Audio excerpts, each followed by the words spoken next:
The Senate has a $2 trillion plan. What's the holdup? The number one rule of a successful stimulus is to get it out quickly and flood the zone.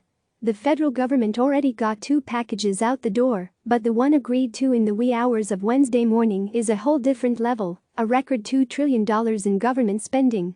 Senate Majority Leader Mitch McConnell said this is a wartime level of investment.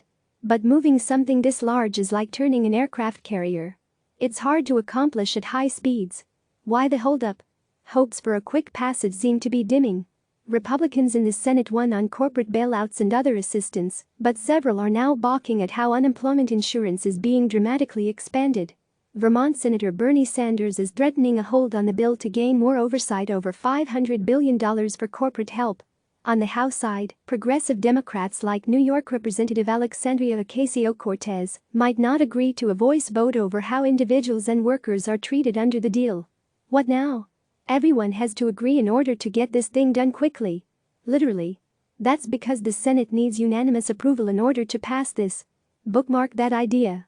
In case you haven't noticed, no one in Washington ever agrees on much of anything. Yes, they all agree a stimulus should pass. But the details are difficult and passing it will get harder the more time people have to digest it. What's in the bill? Stimulus checks. Most Americans will get some kind of help from the latest draft of this bill. It's still a draft. But not everyone. About 90% of Americans would be eligible for some kind of payment, according to one estimate. Read here for Katie Labasco and Tommy Lubby's breakdown. Key element. $250 billion to give up to $1,200 to individuals, $2,400 to couples, $500 per child. However, the payments would start to phase out for individuals with adjusted gross incomes of more than $75,000, and those making more than $99,000 would not qualify at all. The thresholds are doubled for couples. When will checks be mailed? Not clear. Treasury Secretary Steven Mnuchin said the administration expects to issue them within 3 weeks of the stimulus package being signed into law. But seriously, probably not until May, experts told CNN.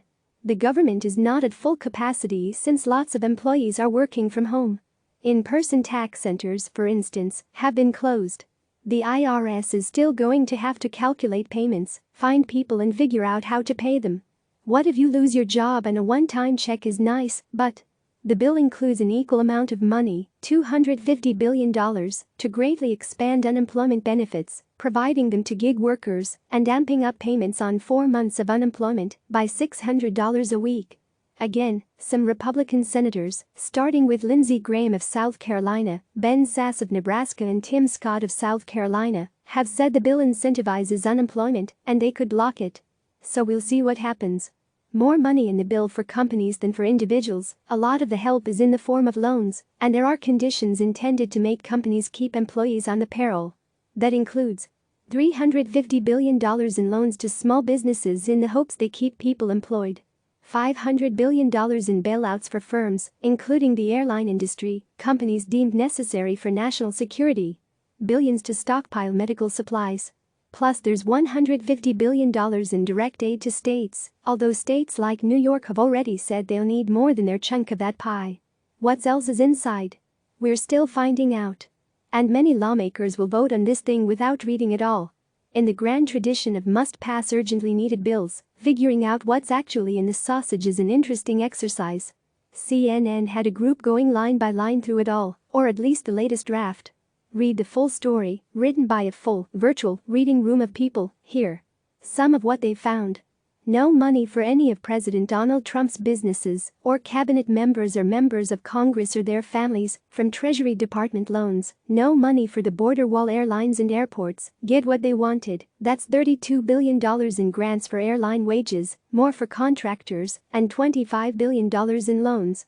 This aid includes conditions that bar furloughs and stock buybacks, caps on executive compensation and more. Student loan payments suspended through September. The Education Department is already giving people 60 days. Protections against foreclosures and evictions for 60-plus days. The legislation says that servicers of federally backed mortgage loans may not begin the foreclosure process for 60 days from March 18.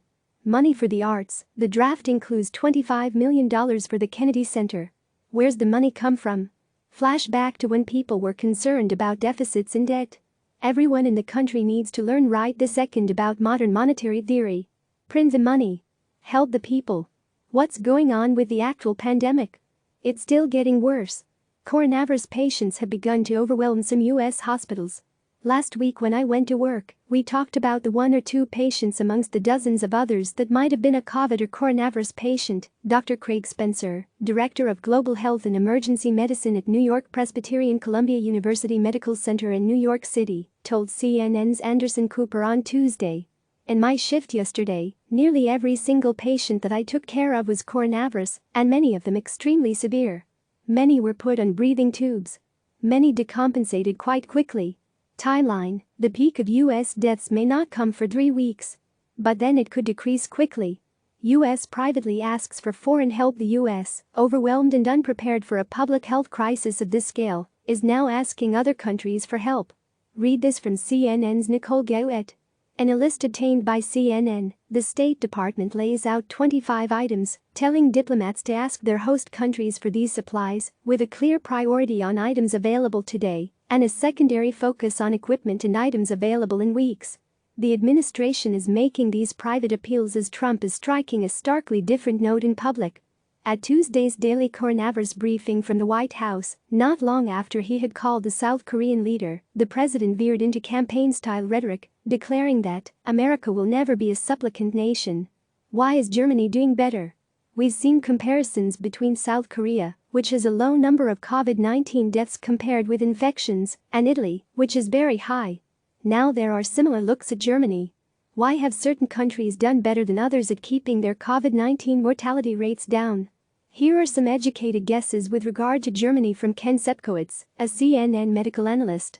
He looks and finds important considerations about who is infected in various countries, how they're being diagnosed, access to testing, the different healthcare systems. As simple as nurses? One bottom line he proposes is that the number of nurses per capita is higher in Germany, and nurses are the backbone of the healthcare system.